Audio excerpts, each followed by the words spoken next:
Bismillahirrahmanirrahim. Assalamualaikum. Apa kabar? Bersua kembali kita pagi hari ini. Tadi ada muncul pertanyaan, kenapa ya Umi, anakku tidak bisa fokus atau konsentrasi dalam belajar? Ada juga yang pernah bertanya, anakku belajar 15 menit aja udah gelisah, udah bergerak ke sana kemari. Jadi, satu hal saja, ketika anak tidak fokus atau tidak konsentrasi, maka ia sedang tidak tertarik, tidak merasa butuh dengan hal yang sedang ia pelajari, dengan hal yang ia lihat atau hal yang ia dengar. Sama seperti kita orang dewasa, ketika kita tidak merasa sesuatu itu menarik, sesuatu itu kita butuhkan, maka kita akan beralih dengan kegiatan yang lain. Untuk fokus ataupun konsentrasi ini adalah sesuatu yang tidak bisa kita paksakan. Sangat tergantung kepada usia, kemudian lingkungan. Ketika anak yang notabene masih dalam masa pertumbuhan dan perkembangan, otak dan berbagai inderanya itu masih dalam tahap perkembangan. Jadi begitu usianya semakin bertambah, maka fokus atau konsentrasinya pun akan semakin bertambah, semakin membaik. Ini jika tidak ada gangguan kesehatan lainnya ya. Misalnya anak yang usia 1-2 tahun, maka dia sudah bisa mengingat benda-benda atau alat bermainnya yang sering ia gunakan, orang yang sering dekat dengannya. Dan dia bisa fokus dalam 1 sampai semakin bertambah usia, fokus akan bertambah, fokusnya akan semakin membaik. Misalnya anak usia 2-3 tahun, dia sudah bisa fokus dalam rentang 5-6 menit gitu ya. Dan ini bisa kita latih sebenarnya dengan permainan-permainan sederhana, seperti bermain puzzle sederhana ya, ada 6 bilah atau 4 bilah gitu kan. Kemudian main balok sederhana, menyusun balok-balok yang agak besar jumlahnya, mencocokkan bentuk ya, ada lubang-lubang tertentu yang sesuai dengan bentuk. Ini anak akan betah ya, akan berdiam sebentar untuk fokus mengerjakan sesuatu. Jadi fokus ini berkaitan dengan perkembangan otak anak. Jadi kita jangan terburu-buru mengatakan bahwa anak kita tidak bisa fokus, anak kita tidak mau belajar atau malas belajar. Kitalah yang harus mencari tahu terlebih dahulu kenapa anak tidak bisa fokus, atau sudahkah kita melatih anak untuk fokus? Nah, anak usia 2-3 tahun, dia sebenarnya sudah bisa loh mengingat lirik-lirik sederhana atau ayat-ayat Quran pendek yang sering kita dengarkan. Jadi ini berulang-ulang dan tidak panjang. Kuncinya tadi berulang-ulang, kemudian sarananya juga menarik ya, diucapkan dengan jelas. Misal kalau kita ingin melatih fokus anak dengan buku yang menarik, nah contohnya di sini kami melatih anak-anak di rumah dengan buku WBAC. Buku-bukunya ini bisa bergerak gitu ya, bisa bergeser. Nah, kalimat yang digunakan tidak panjang-panjang. Nah, dan tapi bukunya juga ini menarik. Nah, ada pergerakan. Ini melatih aneka inderanya, otaknya bekerja di sini. Coba kita perhatikan kalimatnya juga pendek-pendek. Tanaman obat diramu sesuai kebutuhan. Sembuhkan penyakit dan sehatkan badan. Nah, inilah kata-kata yang tidak terlalu panjang dan berima.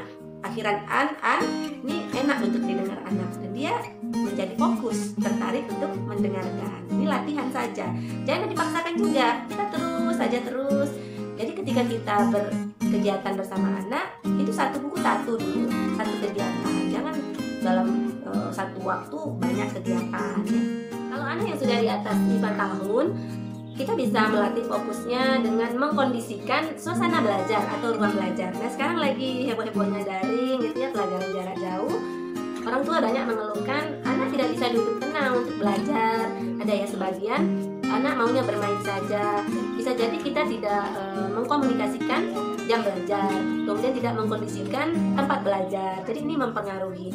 Kemudian anak tidak bisa fokus itu apabila terlalu banyak yang mengganggu. Anak akan terdistraksi, misalnya ada TV yang menyala, ada gadget di sampingnya, ada temannya yang memanggil, maka dia tidak akan bisa fokus.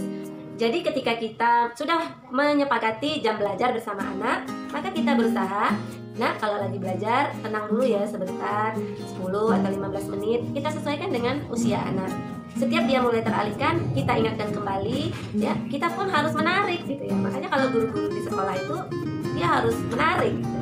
Tidak boleh duduk saja, tidak boleh atau mencatat saja ya.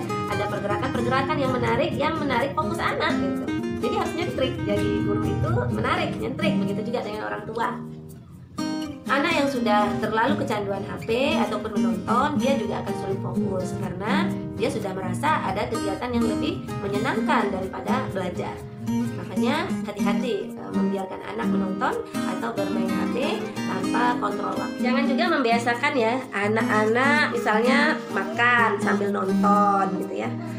Pokoknya sambil mengerjakan ini, bahkan kami sangat ketat, kalau mau makan saja.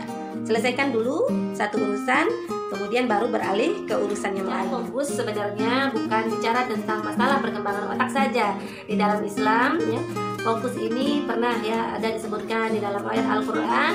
Ini berkaitan dengan adab ya, berkaitan dengan prinsip hidup sebenarnya.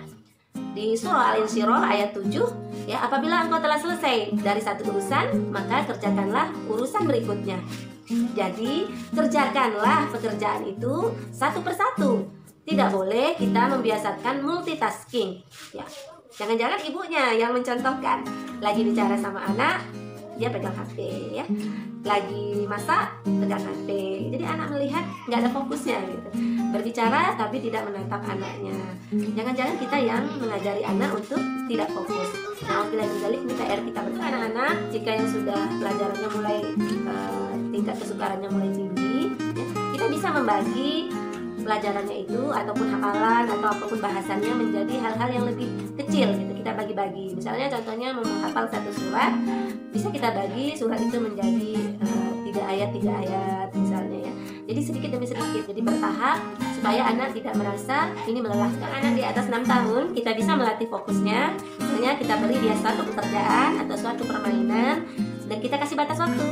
Kakak bisa mengerjakan ini 10 menit ya. Nanti kalau Umi bilang sudah, kakak baru selesai. Atau ketika kita menurunkan buku ya atau alat bermain, itu satu persatu. Bertahap sampai dia benar-benar menyelesaikan buku bacaannya, baru boleh pindah ke buku yang lain. Jadi kalau dia mau bermain juga selesaikan dengan satu, jangan sekaligus banyak sehingga dia kehilangan fokus. Fokus juga dipengaruhi oleh keadaan kenyang, keadaan lapar, atau dia lagi dehidrasi atau tidak ya, apakah tubuhnya terpenuhi nutrisi otaknya atau tidak. Jadi perlu ya kita perhatikan makanan yang halal lagi baik ini ya. Kalau untuk vitamin otak ya ataupun nutrisi otak bisa dari daging, ikan, kacang-kacangan, susu. Ini juga harus kita perhatikan. Nah, kondisi perasaan yang stres, tertekan, kemudian perasaan takut, cemas juga mempengaruhi fokus. Pastikan belajar kita adalah yang menyenangkan, membahagiakan buat anak-anak kita. Selamat bersama Ananda.